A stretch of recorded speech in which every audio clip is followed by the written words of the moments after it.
o verso de número 1. Apocalipse, capítulo 4, verso 1. Diz assim, a palavra de Deus: Depois destas coisas olhei, e eis que estava uma porta aberta no céu, e a primeira voz, que como de trombeta ouvira falar comigo, disse: Sobe aqui, e mostrar-te-ei as coisas que depois destas devem acontecer. E logo fui arrebatado em espírito, e eis que um trono estava posto no céu, e um assentado sobre o trono. Amém, querido? Amém. Aqui nós vamos começar a terceira parte do livro do Apocalipse. A primeira parte é o capítulo 1. O capítulo 1 descreve a glória de Jesus, o Deus, o Cristo glorificado. A segunda parte descreve o estado presente, as 7 igrejas que nós estudamos aqui, uma por uma. A partir do capítulo 4 até o capítulo 22 é a parte profética, é a parte escatológica, é a doutrina das últimas coisas, é a parte aonde vai tratar do fim dos tempos, vai tratar dos últimos dias, vai tratar do juízo de Deus, das profecias de Deus para se cumprir. Então, a partir do quarto capítulo, começa, então, o mistério ser desvendado. Apocalipse 1:19 diz assim, 1:19: Escreve as coisas que tem visto, a voz falava para João, e as que são, e as que depois desta hão de acontecer. Então, o próprio livro se divide em 6 partes. A primeira, o capítulo 1, as coisas que João viu, que era o Cristo glorificado, no que andava no meio dos castiçais de ouro, aquele que tinha os olhos como chama de fogo. As coisas que são, do capítulo 2, do capítulo 3, as 7 igrejas, Éfeso, Esmirna, Pérgamo, Tiatira, Sardes, Filadélfia e Laodiceia, coisas que são, presente.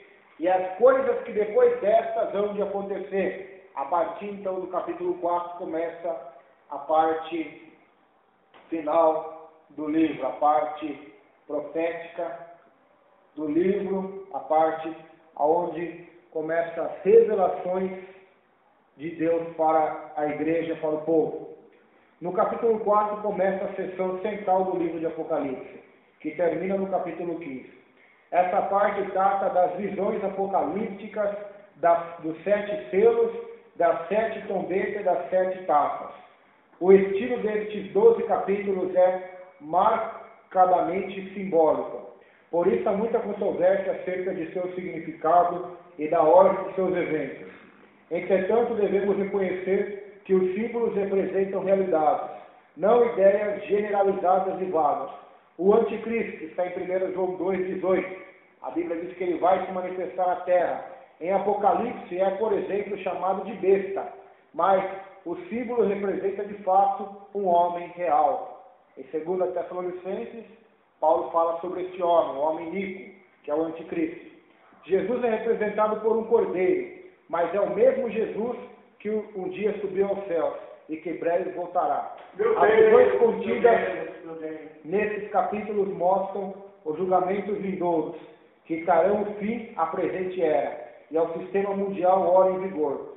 Mas antes de mais nada, mostra-nos a Bíblia que Deus e o Senhor Jesus Cristo estão e estarão sempre ao controle de tudo o que acontecer. Assim, a primeira visão é sobre o trono do Cordeiro de Deus e o Salvador do mundo. Então, antes de Cristo começar a mostrar para João o que acontecerá no fim do mundo, primeiramente mostra o trono dele. O trono de estar sentado o Pai e o Filho. Ou seja, mostra que quem está no controle dos acontecimentos globais, mundiais, universais, é o próprio Deus, que está controlando todas as coisas, tudo o que irá acontecer. Então, isso é Maravilhoso. Por isso aí nós lemos no capítulo 4, verso 1. Depois destas coisas, começa assim o capítulo 4, ou seja, terceiro capítulo, verso 22 de Apocalipse, encerra-se a parte da igreja, onde Cristo entra em juízo com a sua igreja, onde Cristo exorta a sua igreja, ensina, corrige a sua igreja. E depois dessas coisas, agora o ambiente muda. João estava com os olhos fixos na igreja. Agora os olhos de João saem da igreja na terra, saem da terra dos acontecimentos e voltam-se ao céu, para dentro do céu. Então, há uma mudança drástica. Primeiramente ele estava na terra, agora ele ouve uma voz e sobe para o céu, em espírito, para ver as coisas que iriam acontecer. Depois dessas coisas, como eu inicia-se a segunda parte do Apocalipse. A partir desse capítulo, o livro do Apocalipse é completamente futurístico. E a visão muda também de posição geográfica, da terra para o céu. As seções deste grande livro de Deus sempre são divididas pelo uso da palavra depois. A partir daí a cena muda de posição. Então, depois dessas coisas que João viu o Cristo glorificado no capítulo 1, viu a situação das igrejas, das 7 igrejas, no capítulo 2 e 3, depois de tudo isso, agora os olhos de João saem do planeta Terra, saem da esfera terrestre, saem da esfera material, da esfera física e vão para a esfera metafísica, espiritual, transcendental, uma esfera que palavras humanas são impossíveis de descrever, que palavras humanas faltam adjetivos para descrever, porque é uma esfera eterna. E a Bíblia bem claro diz que tudo que nós vemos vai acabar, e tudo que é eterno, tudo que não vemos é eterno. Então, para essa esfera espiritual de glória, João é levado. Uma porta aberta no céu. Depois dessas coisas olhei e eis não somente uma porta aberta. Olhei e eis não somente uma porta aberta no céu, ou seja, uma porta estava aberta no céu. Eis que estava uma porta aberta no céu. No fim do capítulo, convida-se o homem a abrir uma porta para Cristo. Apocalipse 6 aí, no final da igreja da carta para a Laodiceia, há um convite para que a igreja abrisse a porta para Cristo. Eis que estou à porta e bato. Se alguém ouvir a minha voz, entrarei em sua casa e cearei com ele e ele comigo. Apocalipse 6, 20. Agora, Apocalipse 4, uma porta aberta no céu. Muda-se o cenário. Uma porta. Agora uma porta abre-se no céu para que o homem entre. Como esta porta aberta, inicia-se a parte verdadeiramente profética do livro.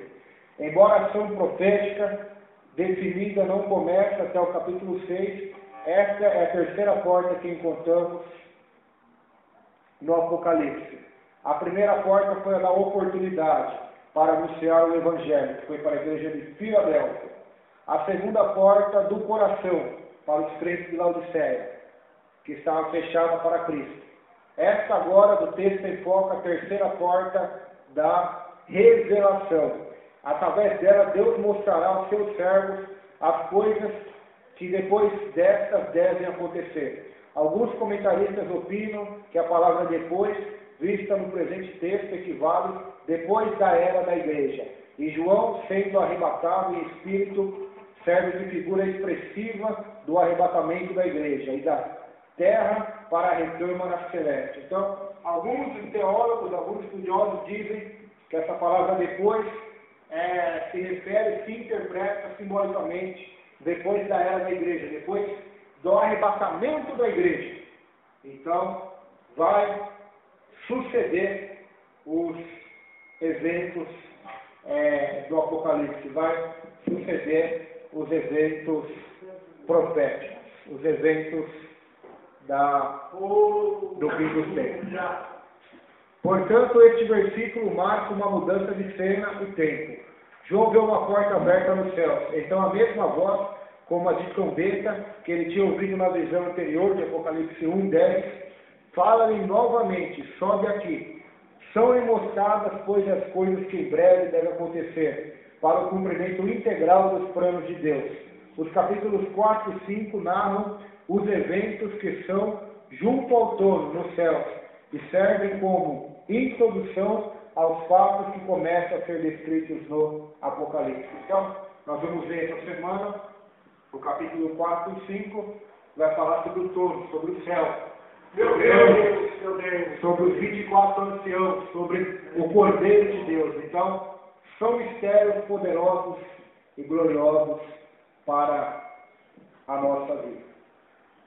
Então, João, ele ouve essa voz, lhe dizendo: sobe para cá, e vou te mostrar as coisas que vão acontecer. Vão acontecer, a palavra de Deus. Muitos podem pegar, podem rir, podem zombar, podem duvidar, e não é novidade, porque duvidaram, zombaram e ridicularizaram Noé também. Quando Noé falava que haveria dilúvio, eles ridicularizaram Noé. Tanto que só foi ele, salvo, sua esposa e mais 6 pessoas, 8 ao total. Porque o mundo antigo ridicularizava Deus e a sua palavra, assim como também hoje. Muitos não dão crédito, mas bem-aventurados são aqueles que ouvem ele e guardam as palavras desta profecia, pois o tempo está próximo. Verso 2: e logo fui arrebatado em espírito, e eis que um trono estava posto no céu, e um assentado sobre o trono. João foi arrebatado em espírito, ou seja, ele não foi em corpo lá para o céu, mas ele foi em espírito. Isso prova o que, meus queridos? Nós somos um espírito e uma alma que temos um corpo. Você não é um corpo que tem uma alma e um espírito, porque o seu corpo acabará, se tornará pó, cinza, até a ressurreição. Mas o seu espírito e a sua alma são indestrutíveis, não são matérias destrutíveis, mas o espírito do homem é imortal, ou seja, ou ele passará toda a eternidade em Deus, com Deus, ou fora de Deus, longe de Deus, no inferno de fogo e enxofre. O espírito, então, portanto, ele é mortal. E João foi arrebatado em espírito até o céu. Paulo também foi arrebatado, lá em Coríntios, 2 Coríntios 12, ele vai falar que foi arrebatado até o terceiro céu, só que ele não sabia se foi com o corpo ou fora do corpo. Mas ele foi até lá e ouviu palavras inefáveis que aos homens não era lícito falar. Paulo, portanto, foi também arrebatado até os céus, em espírito e em corpo, mas ele não soube falar como foi, ele não conseguiu descrever. Filipe foi arrebatado não para o céu, mas ele foi arrebatado de um lugar para outro, lá em Atos capítulo 8. Ele estava numa cidade e de repente o Senhor arrebata ele abre os olhos e já está a mais de 20 quilômetros, se me fala a memória, de uma outra cidade. Ele é arrebatado também. Então, existem aí vários tipos de arrebatamento. Pedro estava orando e ele sobreveio um êxtase, um arrebatamento de sentidos. E ele ali vê uma visão de Deus. Ezequiel, Deus catou ele e levou ele em espírito ao vale de ossos secos. Então, o poder de Deus, ele é ilimitado.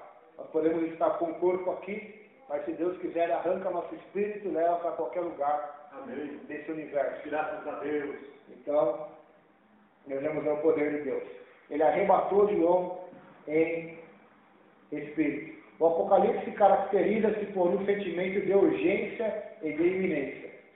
O vocábulo imediatamente aparece apenas 5 vezes no Novo Testamento e mais de 65 vezes em um Novo, no Apocalipse. No Apocalipse sempre ocorre o vocábulo próximo, em sem demora, logo, cedo. Em Apocalipse 1, verso 3, diz que a vida dele será sem demora, ele voltará sem demora, as coisas vão se cumprir sem demora. Apocalipse 3, 11 diz logo, e 4, 2, e Apocalipse 22, verso 12 diz cedo. E Apocalipse 1, 3 diz que está próximo o fim de todas as coisas. Então, só no livro do Apocalipse a palavra imediatamente tem mais de 65 vezes, enquanto todo o Novo Testamento tem 5 vezes, ou seja, o livro mostra a urgência de Deus em cumprir seus planos, em cumprir os seus projetos. Isso se harmoniza também com que denotam urgência e rapidez. Isso se harmoniza também com a natureza do livro que diz: próximo está o tempo. João, ao ser arrebatado em espírito, se encontra agora noutra dimensão. Noutra dimensão. Esta conclusão é sustentada pela grande facilidade com que as cenas no Apocalipse mudam do céu para a terra. Ele, sua visão, é levado ao céu, em 4 capítulo 1, e permanece lá até o fim do capítulo 9. No capítulo 10, ele está novamente na terra, porque vê o anjo que descia do céu, onde permanece até 11, verso 13. No capítulo 11, do verso 15 ao 19, a cena da visão novamente se desenrola no céu. Parece que no capítulo 12, o vidente está de novo na terra, mas em 14, presume-se sua presença no céu. Então, literalmente, o Senhor leva João ao céu, devolve ele à terra novamente, ele tem novas visões, e assim o livro inteiro do Apocalipse vai sendo desvendado. Então, arrebatamento. Muita gente confunde isso com cair no chão. E a gente vê que tantas pessoas aí caírem no chão falando que são arrebatados, mas a gente que estuda a palavra de Deus sabe que isso é mero emocionalismo, não são arrebatamentos verdadeiros. Pois é o verdadeiro arrebatamento, que raramente acontece, não é sempre. Acho que de 10 mil crentes, ou milhares de crentes, um poderá ser arrebatado para o céu, para ver algo de Deus. Dificilmente acontece essas coisas, porque tudo que nós precisamos já está escrito no Novo Testamento. Então não precisa Deus revelar nada mais novo. Ou seja, não precisa Deus pegar o meu espírito, seu espírito, levar no céu, para não revelar mais nada, porque tudo já está revelado. Enquanto João estava na terra, Paulo estava na terra, eles não tinham o Novo Testamento ainda. Não tinha. Passou até depois que eles morreram. Os livros foram escritos, aí foi ajuntando tudo, que é uma outra pregação já, como que a Bíblia chegou até nós, até chegar até nós, mas eles não tinham todo o Novo Testamento. Então, eles precisavam ouvir a voz de Deus, precisavam ter visões, ter revelações. Hoje, nós já temos a revelação, nós já temos a profecia, nós já temos o que o crente deve fazer, como ele deve ser, como ele deve pensar, falar, se portar, como é o céu, como é o inferno, o que é o Evangelho, o que é o falso Evangelho. Então não precisamos que um anjo pegue o nosso espírito e nos leve ao céu, para irmos até lá e ouvirmos uma nova revelação, pois a revelação já está colocada. Ninguém pode pôr outro fundamento, além do que já está posto, que é Jesus. Ninguém pode pregar outro Evangelho. Paulo disse em Gálatas 1, mesmo que se eu, um anjo, desça do céu e pregue outro Evangelho, além do que já está anunciado, que seja anátema, amaldiçoado. Porque o Evangelho já está selado, o Evangelho já está escrito e cumprido. Então nós precisamos de que somente conhecer a palavra de Deus. Martinho Lutero, reformador, disse assim: que Deus não me mande visões, que Deus não me mande sonhos, que Deus não me mande profecias. Eu já estou satisfeito com as Escrituras, porque elas já dizem tudo o que eu preciso saber acerca da salvação. Então, a palavra de Deus é um presente para nós. E nós temos mais honra do que os próprios apóstolos de Cristo e a igreja primitiva. Por quê? Porque nós temos a palavra de Deus. Nós temos o guia. As igrejas primitivas não tinham, a igreja de Éfeso não tinha, a de Laodiceia não tinha. Elas não tinham o Novo Testamento como nós temos hoje. Ainda não tinha sido, porque até o próprio livro de Apocalipse foi escrito no ano 90 depois de Cristo, então a igreja ficou mais de 60, 80, a 100, 150 anos sem o Novo Testamento. Ela foi caminhando pela tradição e pelos ensinos apostólicos. Até o que? Depois que os apóstolos morrem, eles deixam as palavras escritas, os evangelhos, as cartas. Então são unidas e formam então a Bíblia. Então, quem acha que precisa ter um arrebatamento de espírito para ser crente, está enganado, pois aquele que é crente, aquele que é nascido do Espírito de Deus. Ou seja, se Deus quiser nos arrebatar, amém. Se Ele não quiser nos arrebatar em espírito, amém. O importante é ser arrebatado ou estar com Ele na glória depois da morte. Isso é o mais importante. Então tem muita gente brincando com isso. Isso aqui é muito sério. João não foi arrebatado a vida inteira dele, não.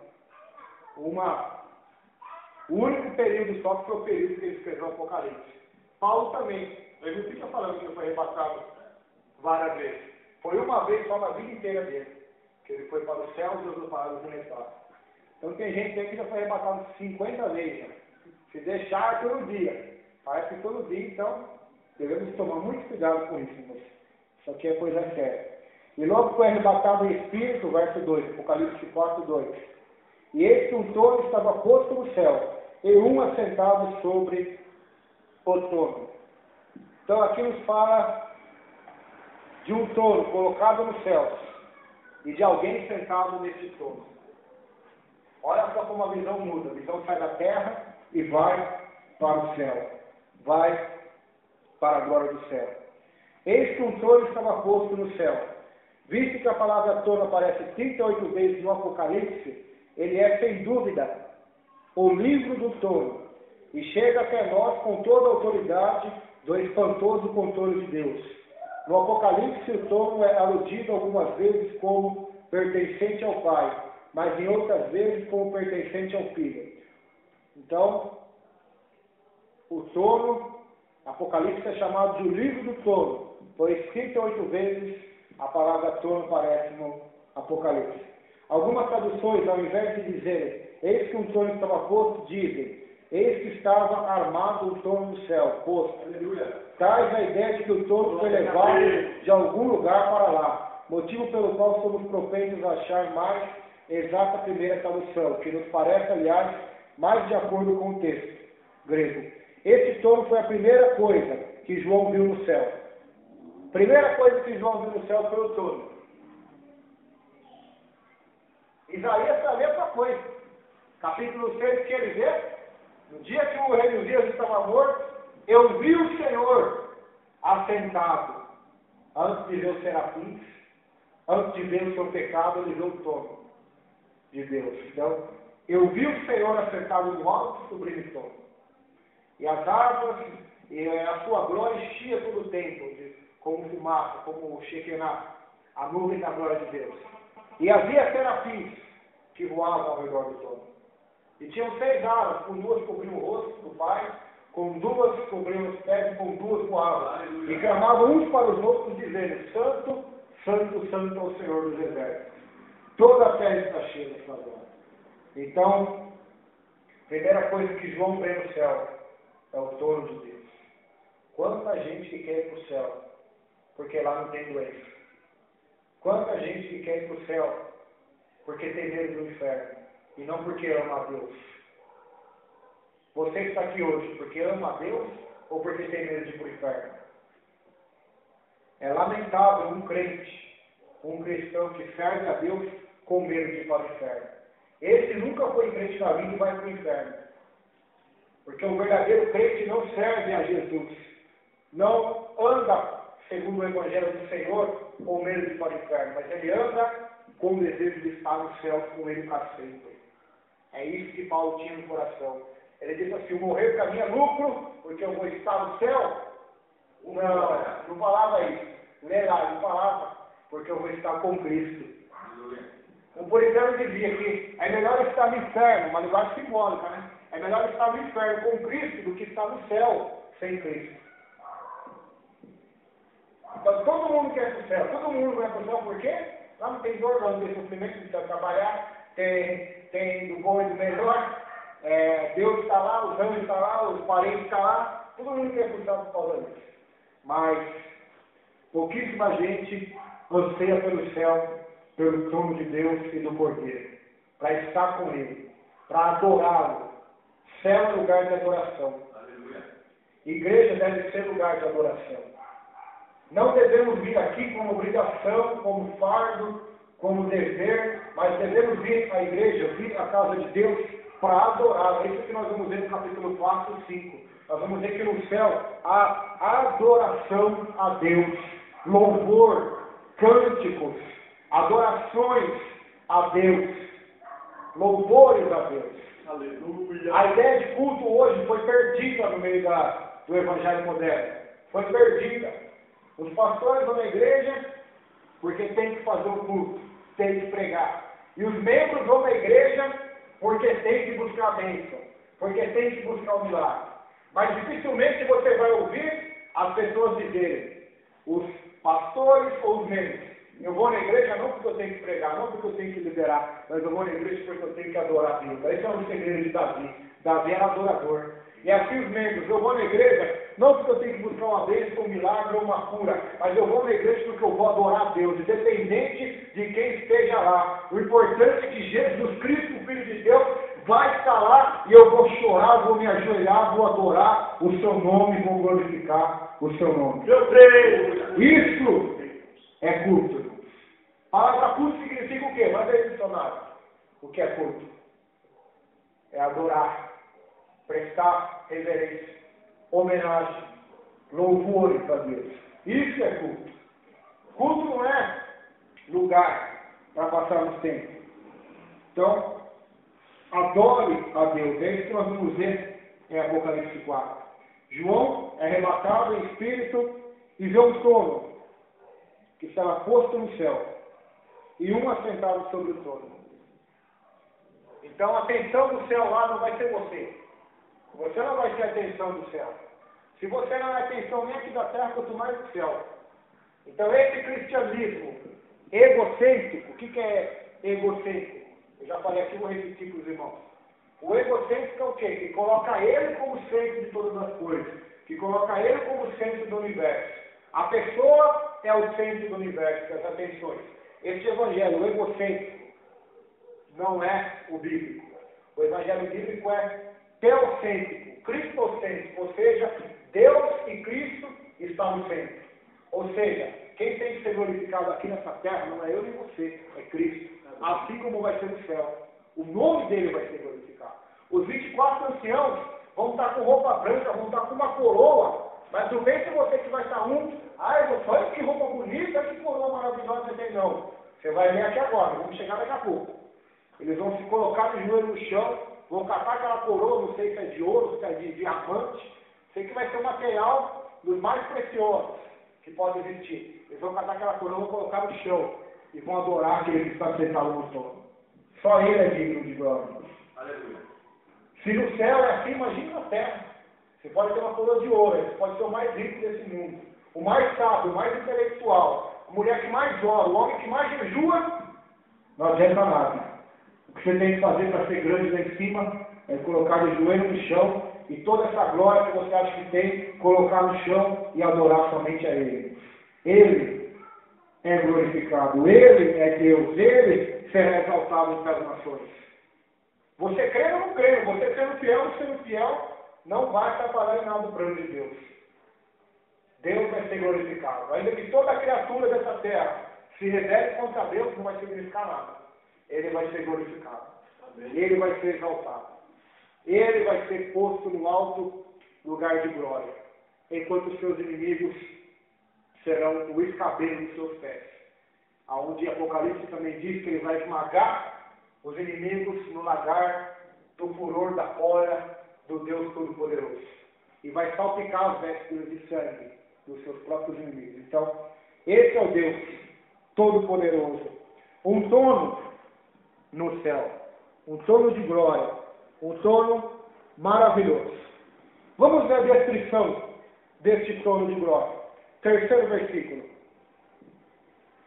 E o que estava sentado era, na aparência, semelhante à pedra de jaspe e de sardônica. E o arco celeste estava ao redor do trono, e era semelhante à esmeralda.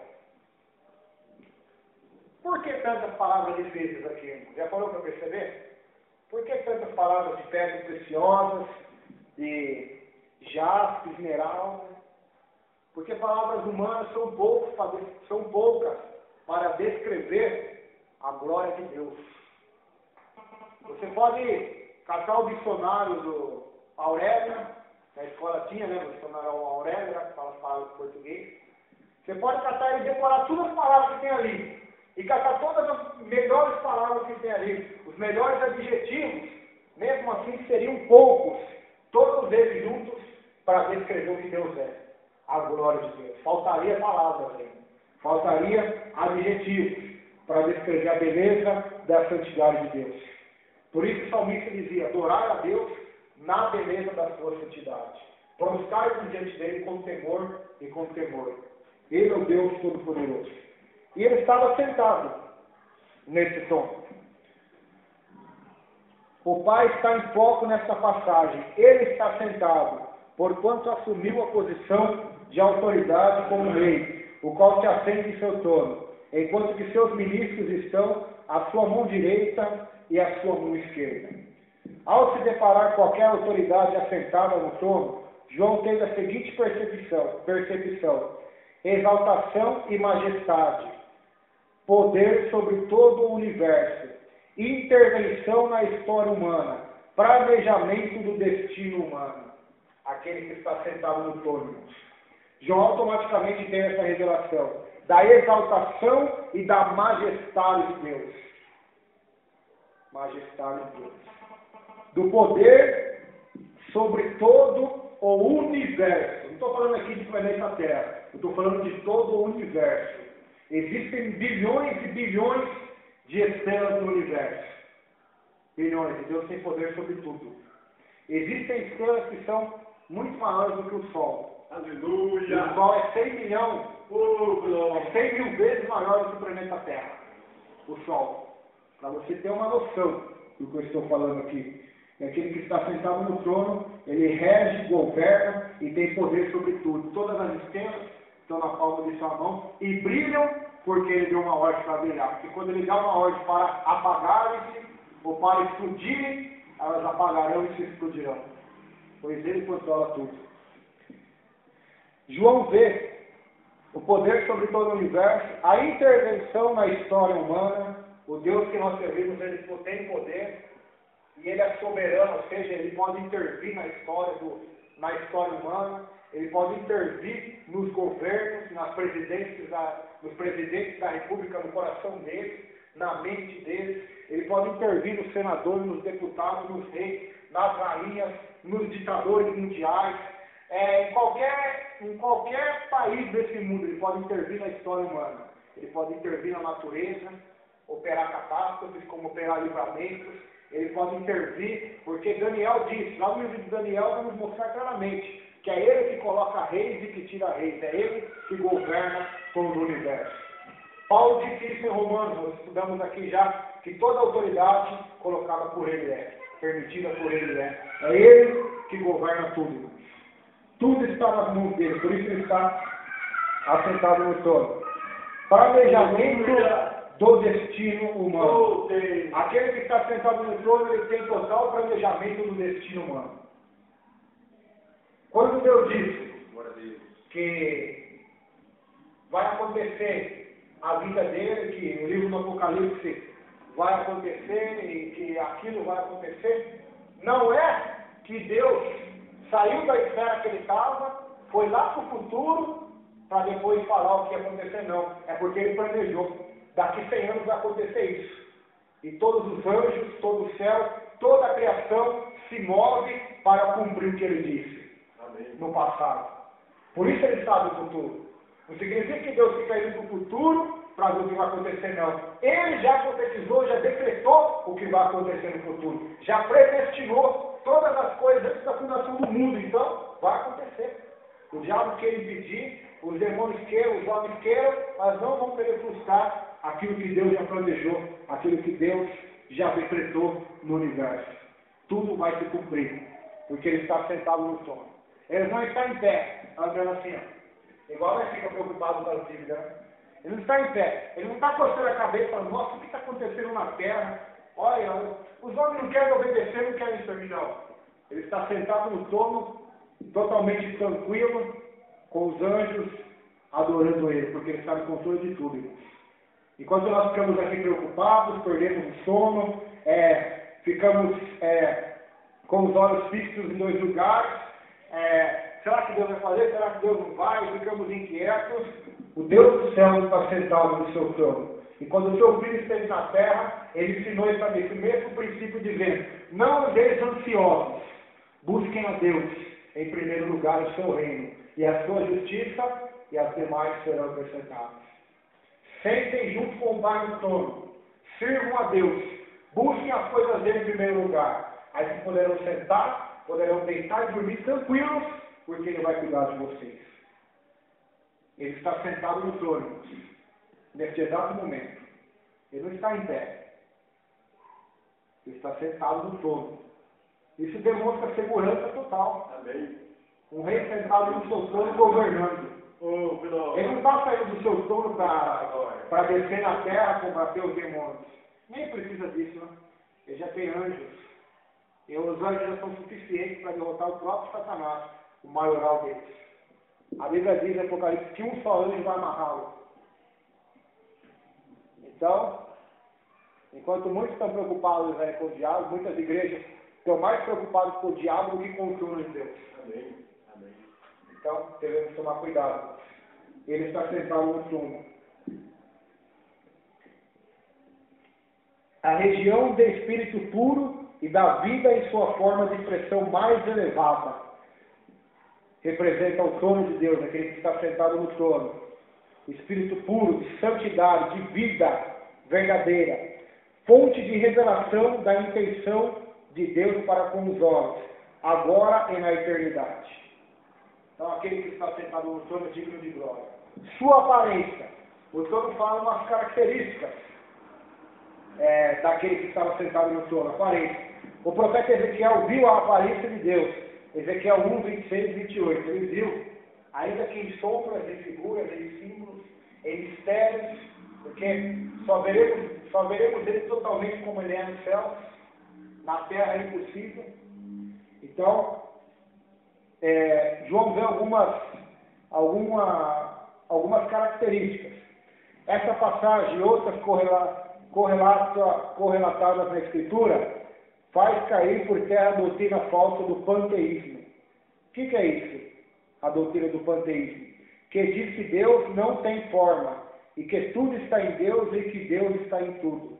Então tem essa doutrina, o panteísmo, principalmente divulgada no hinduísmo, são as novelas da Globo que ensinam o hinduísmo, que ensinam o budismo. Todas elas têm essa raiz no panteísmo, que fala que tudo é Deus, a árvore é Deus, nós somos Deus, tudo ser. Deus não tem uma forma, que Deus não é um ser, que Deus é tudo, e está em tudo. Só que, através dessas visões de Apocalipse e de outras na Bíblia, como diz Ezequiel, capítulo 1, nos mostra que Deus não é uma coisa, que Deus não é uma força cósmica, não é uma força do bem, não é uma força maior, como muitos dizem. Por isso que precisamos estudar a Bíblia. Que Deus é um ser, é uma pessoa, que tem um corpo de glória e espírito, que não podemos aqui descrever com palavras humanas. E que esse Deus, diz a Bíblia, está sentado no trono. Está por terra essa doutrina. A filosofia é o ramo do conhecimento que tem por objetivo descobrir a verdade concernente a Deus, ao homem e ao universo, tanto quanto essas verdades podem ser compreendidas pela razão humana. Os epicureus eram céticos que rejeitavam todas as religiões e suas formas de expressões. Acreditavam que o mundo se formou casualmente, que a alma é mortal e que o prazer é o principal fim da vida. Os estoicos eram panteístas, quer dizer, acreditavam que tudo é parte de Deus. Criam que a virtude é o fim principal da vida e que deviam ser praticada com o fim em si mesmo. As Escrituras, porém, falam da forma de Deus em suas expressões. Paulo diz que há corpos celestes e corpos espiritual, por cuja razão fala-se de Deus como a forma de Deus. Filipenses 2,6 diz que, mesmo Cristo sendo Deus, não teve por usurpação ser igual a Deus. Antes aniquilou-se a si mesmo, tornando a forma de homem, perdendo a forma de divindade, a forma do Cristo de glória, do Cristo Deus. Apocalipse 1 vai falar, olha como chama de fogo. Então, assim como o Filho tem um corpo, o Pai também. Deus é Espírito, é um corpo espiritual. É algo que não dá para descrever aquilo. Não tem como querer descrever para vocês, senão eu vou falar besteira. Mas é uma verdade. Enquanto muitas filosofias, esses dois movimentos, estoicos e os epicureus, eram filósofos da época de Paulo. Paulo também combatia eles. Eles acreditavam, um acreditava que tudo veio do mar, veio do acaso, depois que morrer acaba tudo, e o fim do homem é buscar o prazer da bebida, do sexo, da comida, buscar o prazer. Uma seita dessa pregava, um ramo desse. E o outro pregava que tinha que fazer caridade o homem. É igual o espiritismo prega hoje. Então, essas duas filosofias estão erradas acerca de Deus. Deus é um ser pessoal. A Bíblia diz que o Espírito dele tem ciúme de nós. Amém. Ele tinha ciúme do seu povo Israel. Então é algo que ele tem vontade. Deus tem vontade. Deus se entristece, diz a Bíblia. Deus é um Deus todo-poderoso. E muita gente acha que quando Deus fez a sua imagem e semelhança, eles comparam mais com o corpo físico, com olhos. Tudo bem, é uma verdade. Mas a maior imagem e semelhança que o homem tem de Deus é o pensamento e a vontade e os desejos, que os animais não têm. Essa é a diferença. Pedra de jaspe. Então nós vemos aí que no trono diz que o que estava sentado no trono era na aparência semelhante à pedra de jaspe. O que é essa pedra? Eu também não sabia. Então a gente vai atrás dos livros para saber um pouco sobre essas pedras. Pedra jaspe. Além desta menção, lê-se que de jaspe eram os alicerces da Nova Jerusalém. Apocalipse 21:19 diz que o alicerce das muralhas da Nova Jerusalém são de jaspe. Também havia jaspe na superestrutura da muralha da cidade celeste. Apocalipse 21:18 e 21:19. E no brilho da capital da nova terra e do novo céu. Apocalipse 21, verso 11. Então, uma pedra de extremamente brilho. Ela está no fundamento da Nova Jerusalém e está nos alicerces da muralha da cidade dos céus, da cidade de Deus. Sardônica.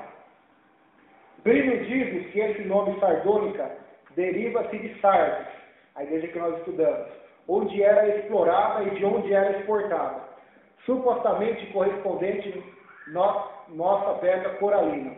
É a pedra que forma a sexta camada do alicerce da Jerusalém celeste, Apocalipse 21:20. Trata-se de uma forma de quartzo, de cor vermelha ou marrom escuro. Alguns estudiosos sugerem que o jaspe simboliza a santidade, ao passo que a sardônia simboliza a retidão. Então, aí são símbolos, como também são brilhos da glória de Deus. Marrons, azulados, é mistério, então não tem nem como ficar falando muito sobre isso. O arco celeste. Originalmente aparece pela primeira vez em Gênesis 9:13. O arco-íris, algum irmão me sabe dizer de onde veio o arco-íris? Pastor, não, pastor? Sabe, meu irmão, não dizer o arco-íris? O arco-íris.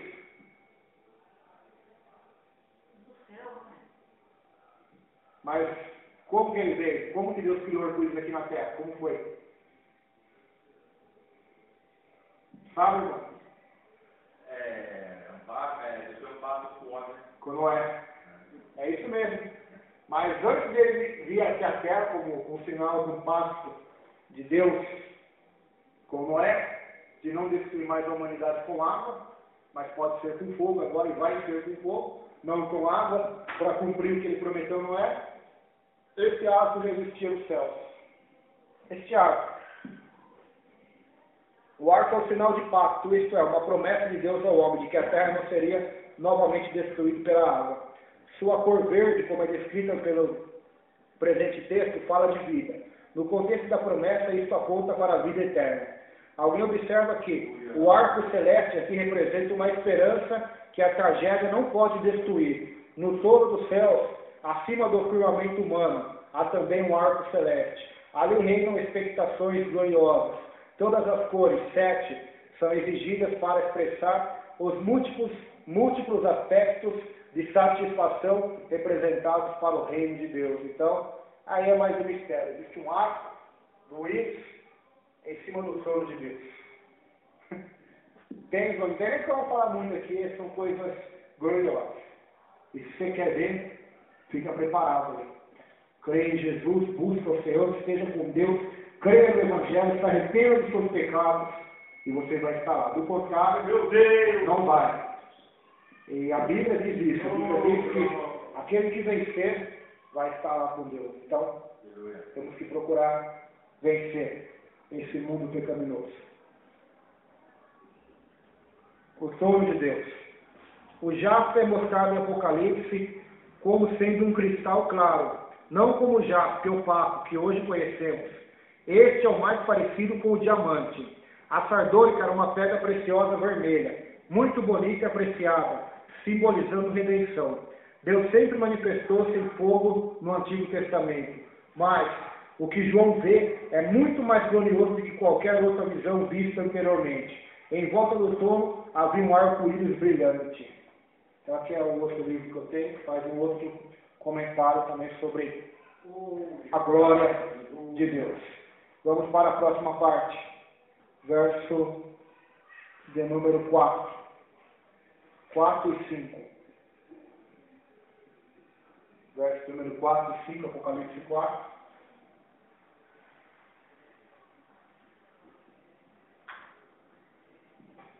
Diz assim: e ao redor do trono havia 24 tronos, e vi assentados sobre os tronos 24 anciãos, vestidos de vestes brancas, e tinham sobre a cabeça coroas de ouro. E dos tronos saíam relâmpagos e trovões, e vozes, e diante do trono ardiam 7 lâmpadas de fogo, as quais são os 7 Espíritos de Deus. Maravilha ou não? Maravilha. Aleluia. Ao redor do trono de Deus, então, havia 24 tronos. E nesses 24 tronos, 24 anciãos. Quem são eles? Quem são eles? É o grande debate dos teólogos. E eu vou falar aqui todos e depois vou falar o que eu creio. Alguns dizem que esses 24 anciãos representam a igreja. Outros ramos da teologia dizem que são os 12 patriarcas das 12 tribos e os 12 apóstolos. Outros dizem que são anjos. E o que eu creio? Eu creio que eles são representantes. Não vou falar que são os 12 apóstolos, nem que porque não colocou nome, então não vou colocar nome também.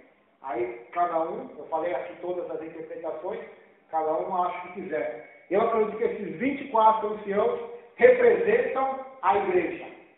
A igreja. Mas eles são seres reais ou seres simbólicos? São seres reais. Pode ser os 12 apóstolos, como os 12 patriarcas, não sabemos. Não tem como falar quais eles são. Mas serão 24 ali que estarão junto com Deus no trono de glória. E não são anjos. Por que não são anjos? Porque eles adoram a Deus o cântico da redenção. Apocalipse 5, quando nós chegamos lá, eu vou lembrar os irmãos. De sexta-feira eu lembro os irmãos que eu estou falando aqui agora. Eles vão cantar um hino que somente quem foi salvo aqui na terra pode cantar. Porque anjos não foram salvos, porque eles não pecaram, os anjos santos de Deus. Então, são os representantes da igreja, os 24 anciãos, que alguns dizem que são os 12 apóstolos e os 12 patriarcas.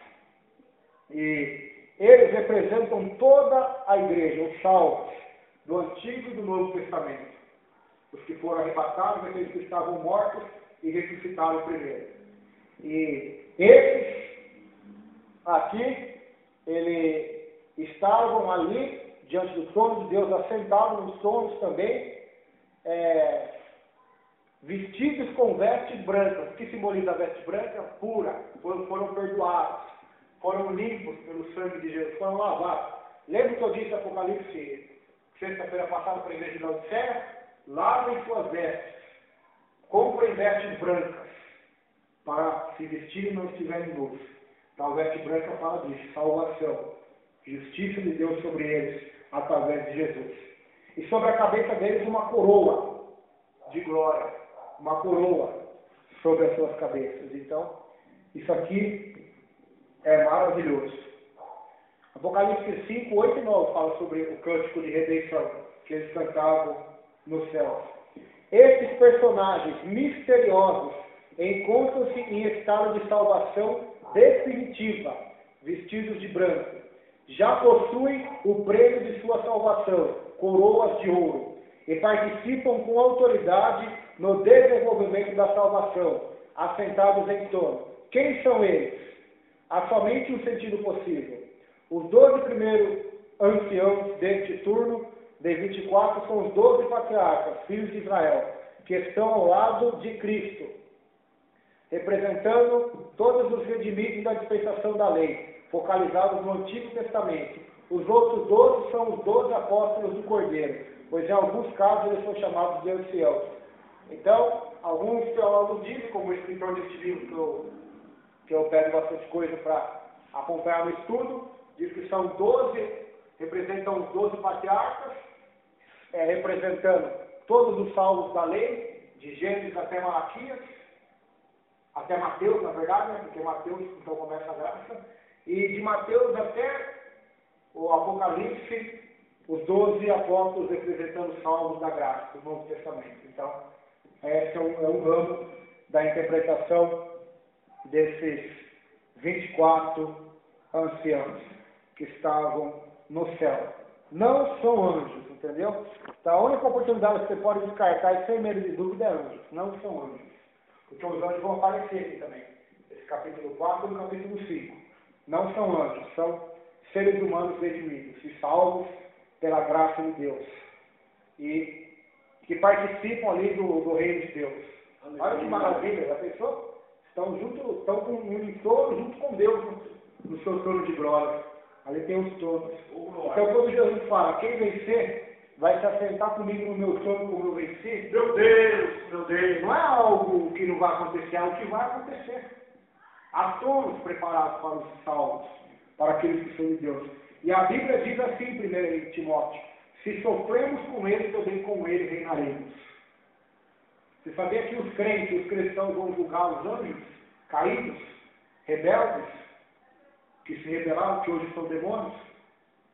Você sabia que os crentes verdadeiros vão julgar o mundo, junto com Cristo? Então, isso faz parte da promessa de Deus de exaltar a sua igreja. Exaltar o seu povo. Então, isso é maravilhoso para nós. E no verso 5 fala assim, e do trono saíram relâmpagos e trovões, e vozes, e diante do trono ardiam 7 lâmpadas de fogo, os quais são os 7 Espíritos de Deus. Então, isso aqui é maravilhoso. Relâmpagos, no contexto profético, relâmpagos, trovões e vozes, são sempre manifestações do grande poder de Deus. Provavelmente é correto ver no presente texto o mesmo sentido. A voz fala de paz, mas também ameaça julgamento. Ou seja, a mesma voz de Deus que é mansa e suave é também uma voz que ameaça o julgamento, que ameaça a destruição para aqueles que não se arrependem dos pecados. Então, isso é maravilhoso. Em Ezequiel 1, versículo 13, temos relâmpagos que saíram do fogo entre os seres viventes. Quando Deus desce sobre o monte Sinai, houve trovões e relâmpagos, e espessa nuvem sobre o monte.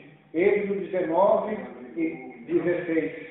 Então, quando Ezequiel tem uma visão de Deus, lá no seu livro de Ezequiel, ele vê essas manifestações de Deus, de relâmpagos, de trovões, de fogo, de glória, assim também como Moisés, quando sobe no Monte Sinai, vê essas manifestações também de trovões. Você já está dormir na noite? Já escutou aquele trovão que você quase cai na cama de susto? Já. Parece que vai ficar surdo. E se ele cair perto da casa, você pode até quebrar vidro, botar fogo em tudo. De tamanho é o poder que tem aquele raio de energia. Agora imagina os que saem do trono de Deus. Porque antes que existir trovões na terra, já existia lá no céu. Já. Antes dele criar lá em Gênesis capítulo 1, ele começa a criar tudo. Já existia no céu. Muito, muito antes. Ela fazia mesmo de um caroço de arroz dividido em 4. Você sabia? É um negócio, irmãos, que relâmpagos, trovões, vozes eram ali. João via ali no trono de Deus. Então, são coisas fortíssimas, irmãos, que descrevem ali o poder, o grande poder de Deus, a grande glória de Deus. Vamos para os próximos versículos. Versículo 6 e o versículo 7 e 8.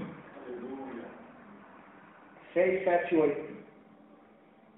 Diz assim: E havia diante do trono como um mar de vidro, semelhante ao cristal, e no meio do trono e ao redor do trono, 4 animais cheios de olhos, por diante e por detrás. O primeiro animal era semelhante a um leão, e o segundo animal semelhante a um bezerro, e ao terceiro animal ao rosto como de um homem, e o quarto animal era semelhante a uma águia voando. E os 4 animais tinham cada um, respectivamente, 6 asas, e ao redor e por dentro estavam cheios de olhos, e não descansavam nem de dia nem de noite, dizendo: Santo, Santo, Santo é o Senhor Deus, o Todo-Poderoso, que era, que é e que há de vir. Olha quantas palavras aqui enigmáticas, simbólicas, misteriosas, proféticas, Meu Deus! poderosas, que ora acabamos de ler, sobre esta visão, essa continuação da visão de João no trono de Deus. Ele então contempla o trono, contempla diante do trono como um mar de vidro, semelhante ao cristal, e no meio do trono, ao redor do trono, 4 animais cheios de olhos por diante e por detrás. Como um mar de vidro. O que mistério é esse? Simbolicamente, o mar representa povos e multidões e nações e línguas, em estado de inquietação.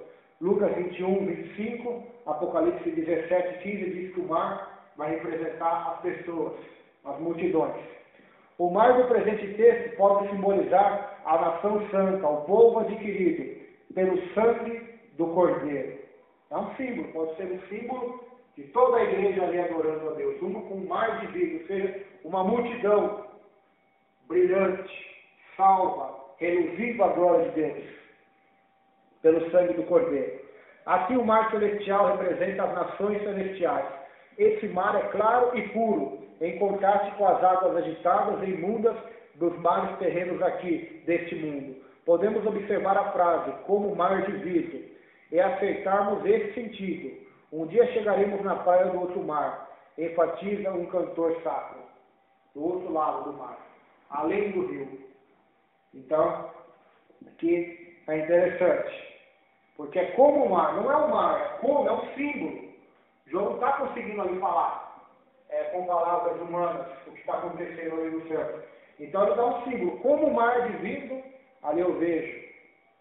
E esse mar, no próprio livro de Apocalipse, no capítulo 17, 15, diz que o mar representa povos, línguas e nações. Então, são pessoas ali que estão ali, salvas por Deus, no céu. Então, é uma interpretação. E esses 4 animais cheios de olhos? São os 4 anjos, os 4 seres viventes. Nem anjos chama seres viventes. Então é interessante. São os serafins, porque os serafins têm 6 asas, né? E aqui que diz aqui que eles têm 6 asas. Mas não são serafins. Se fosse, teria o nome de serafins. Se não está, é porque não são. Embora haja uma semelhança da asa, né? 6 asas. São os querubins. Ezequiel do querubins. Se você abrir Ezequiel capítulo 1 e 2, Ezequiel do querubins, que tem o rosto como de águia, como de homem, como de boi, né, de bezerro, e como de leão. São, não sabemos dizer com 100% dessa visão que são celestiais que estão ali diante do trono de Deus. Esses seres sobrenaturais são sempre citados em conexão com o trono de Deus. Ezequiel capítulo 1, capítulo 10. Nas passagens do capítulo 1 e 10 de Ezequiel, eles são chamados de querubins. Então podem ser querubins, não podemos dizer com exatidão, esses anjos que estão ali. A palavra querubim ou querubins tem sua raiz no verbo querubim, plural de querube. Significa guardar, cobrir ou celestial. São vistos pela primeira vez ao lado oriental do jardim do Éden, guardando o caminho da árvore da vida. Gênesis 6, 24. Quando Deus expulsa Adão e Eva do jardim, ele coloca ali um querubim para guardar. Então você vê aí a alta patente desses anjos diante de Deus. Até porque Satanás sabe o que ele era no céu? Sabe qual ele era no céu? Um querubim ungido. Ezequiel fala sobre isso. Ele era um querubim ungido, andava no monte de Deus, mas pelo orgulho foi lançado. Então, além de ele ser um querubim, é ungido. Eu falei aqui segunda-feira sobre o ungido, né, pastor? Lembra? Que tem muita gente falando que somos os ungidão de Deus. E o único ungido no Novo Testamento é Cristo. O verdadeiro ungido de Deus. Então, a palavra ungido tem esse sentido de algo a mais. Além de ser um querubim, como os outros querubins que haviam no céu, ele era um querubim ungido. E por causa de todo esse orgulho, ele caiu. Por isso ele tinha influência no céu e conseguiu levar terça parte junto com ele. Então era um dos anjos ali principais no céu. Quem mais são eles? Miguel. Miguel é um dos primeiros príncipes do céu.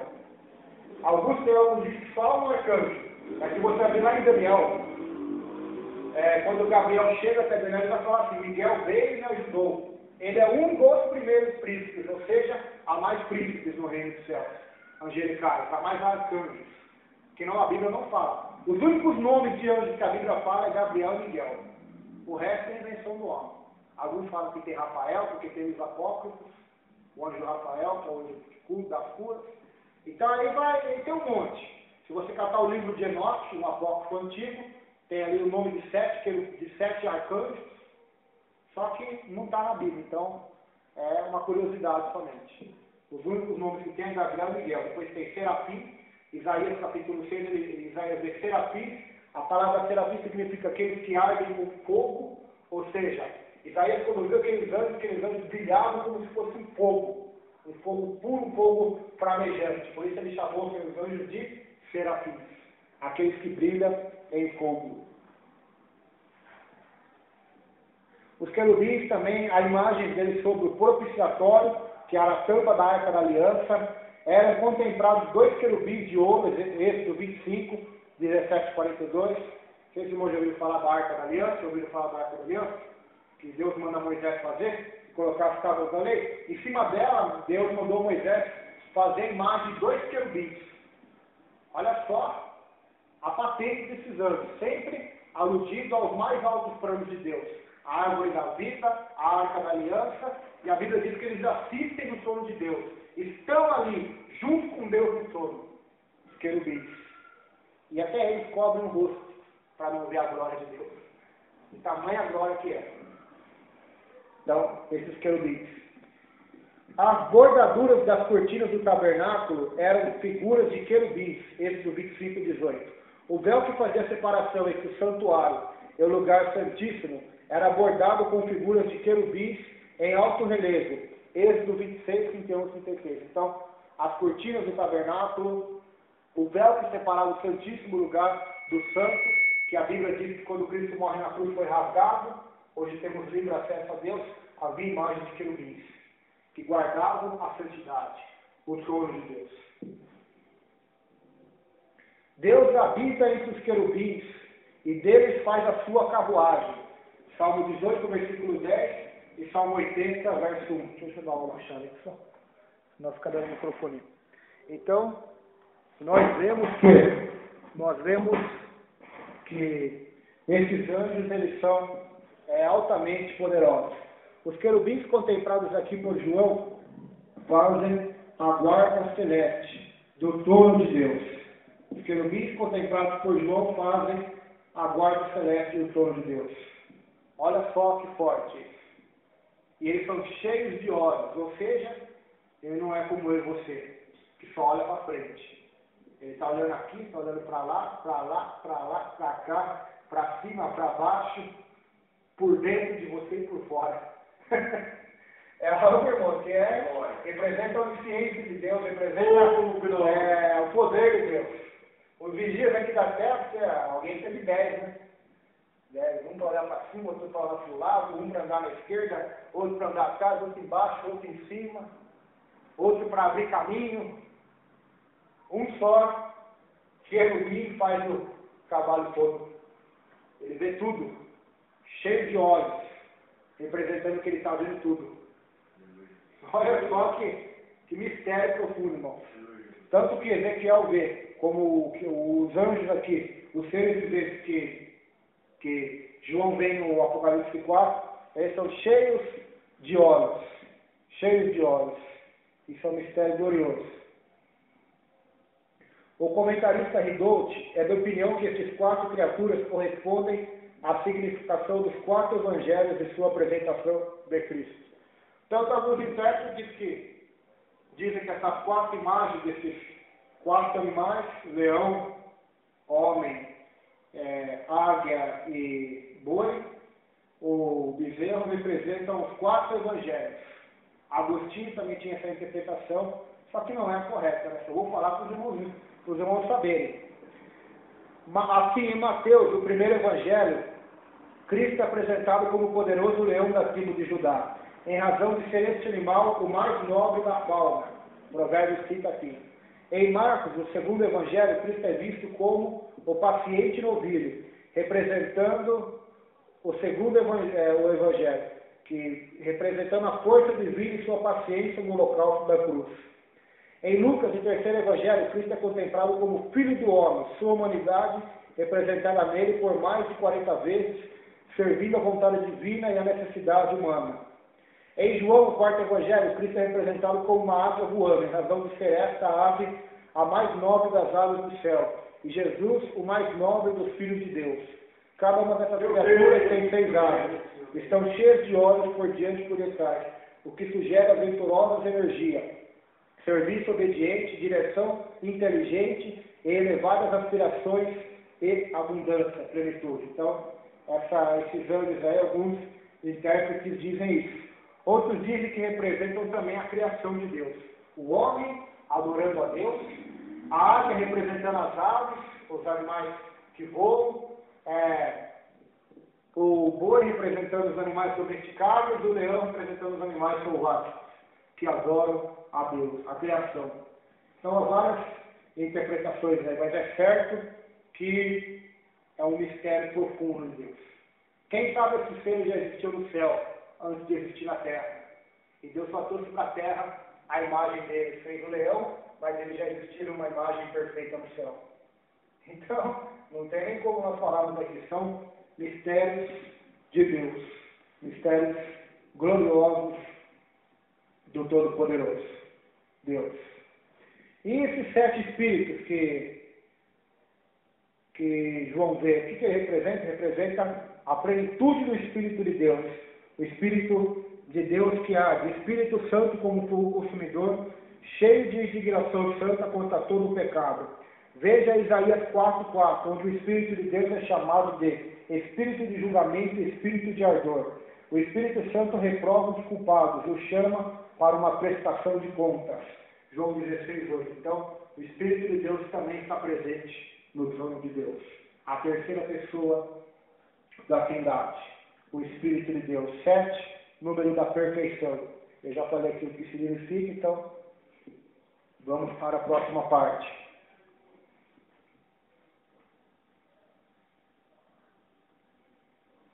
E os 4 animais tinham, verso 8, cada um respectivamente 6 asas, ao redor e por dentro estavam cheios de olhos, e não descansam nem de dia nem de noite, dizendo: Santo, Santo, Santo, é o Senhor Deus, o Todo-Poderoso, aquele que era, que é e que há de vir.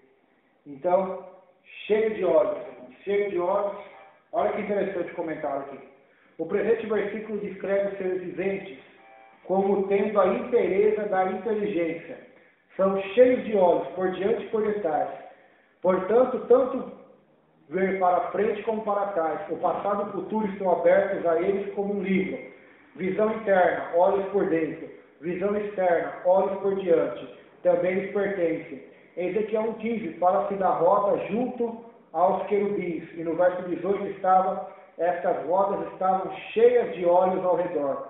Os olhos agora são transferidos para os próprios seres viventes, ao invés de estar associados às rodas que os acompanhavam. Alguns estudiosos afirmam que os olhos representam um governo onisciente da providência divina, iminente na vida do mundo. A absoluta visão circundante corresponde a uma infinita visão interior, que expressa a concentração contemplativa, a unidade da onisciência divina, vigilância. Ou seja, são seres vigilantes. Tem olho por dentro, porque eles veem o que está dentro. Tem olho por fora, porque vê tudo que acontece ao redor, e cima embaixo, passado, presente e futuro. Então, olha o poder desses anjos, irmãos. Eu estou falando de anjos, falando de Deus, não, falando dos anjos que estão ao redor do trono de Deus. Um anjo só, irmãos, diz a Bíblia que feriu, foi quantos mil? Eu esqueci o nome. Lá, foi quantos? 185 mil, pastor? Eu esqueci o número, acho que é isso aí. 185 mil numa noite só. Um anjo só. Um anjo do Senhor. Feriu numa noite. E Sodoma e Gomorra? Fogo. O fogo. Então é mistério, irmãos. É muitas linguagens poderosas. Então aqui esses seres, eles louvam a Deus.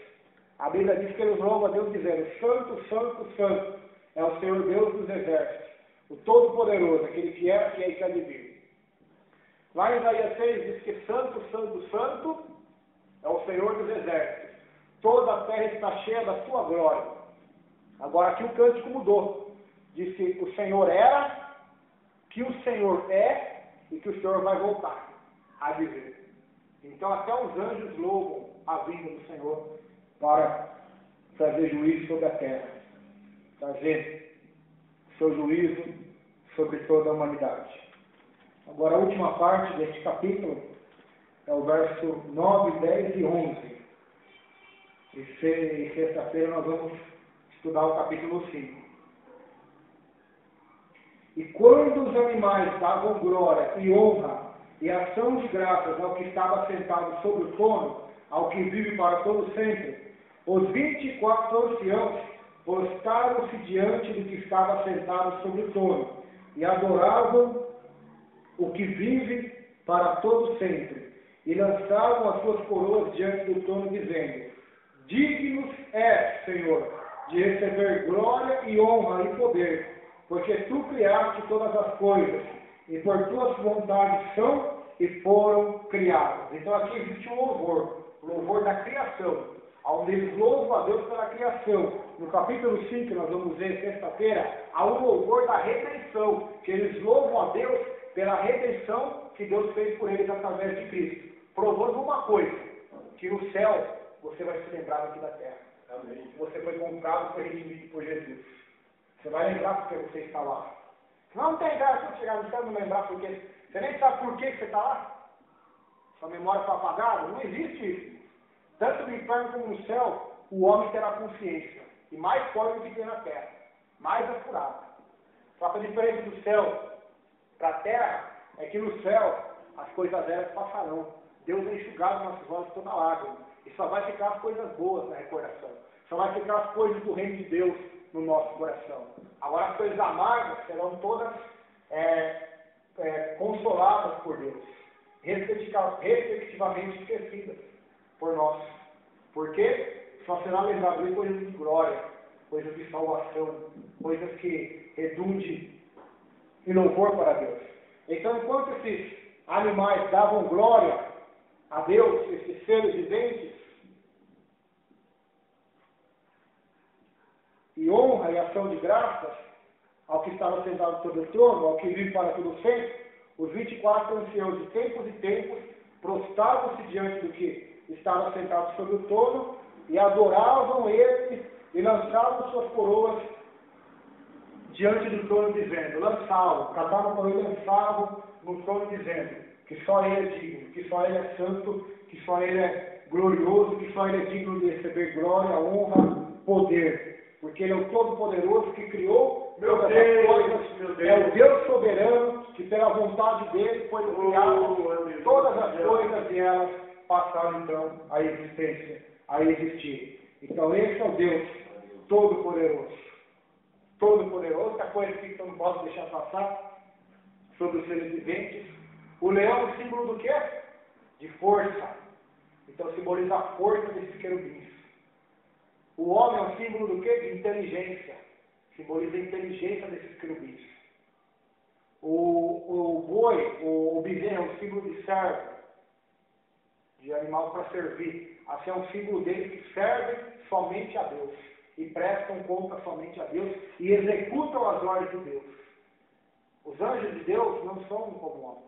Se Deus dá uma ordem para o seu anjo dizendo assim, desce na cidade, mata todo mundo, ele vai descer e vai matar. Porque ele cumpre a ordem de Deus. Ele não vai chegar aqui, vai olhar para a nossa cara e ficar com dó. Ele vai executar o que Deus mandou. Porque ele obedece a Deus. E a águia, representando a velocidade, a agilidade, a visão, porque a águia tem uma visão que, segundo os estudiosos, ela está a 10 mil metros de altura, a 10 quilômetros de altura, imagina só, 10 quilômetros de altura, e consegue enxergar aqui na Terra. É muito alto, voa por cima da tempestade. Então são seres velozes, seres que têm visão, que eu já disse aqui, são cheios de olhos. Então, é um dos símbolos. Então, esses 24 anciãos que estavam no céu, eles se prostravam diante de Deus. Eles se prostravam e adoravam a Deus. Adoravam aquele que estava assentado sobre o trono. Então aqui nós vemos que o Senhor, Ele é digno de receber a glória, a honra, o louvor e o poder. E a adoração não é algo que nos deve ser algo que só dentro da igreja deve ser feito, não. A adoração deve ser a nossa vida. O que Jesus disse em João capítulo 4 para a mulher samaritana? O Pai procura o quê? O que o Pai procura? Ricos, pobres. O que o Pai procura? Pregadores, cantores, gospels. O que o Pai procura? Verdadeiros adoradores, que adorem em espírito e em verdade. É isso que Deus procura nessa terra, verdadeiros adoradores. Esses 24 anciãos se prostravam, colocavam as suas coroas diante do trono de Deus e adoravam o Deus Todo-Poderoso. Amém, irmãos? Sexta-feira, então, nós vamos estudar o capítulo de número 5. Amém? Vamos colocar em pé, fazer uma oração nesta noite, agradecendo a Deus, porque até aqui o Senhor nos ajudou. O Criador de todas as coisas nos ajudou. Aquele que é digno de receber a glória, a honra, a força e o poder, até aqui nos ajudou. Senhor, meu Deus e meu Pai, te agradecemos por estar aqui nesta noite, Senhor, reunidos para te adorar, para te bendizer, para te glorificar, Senhor.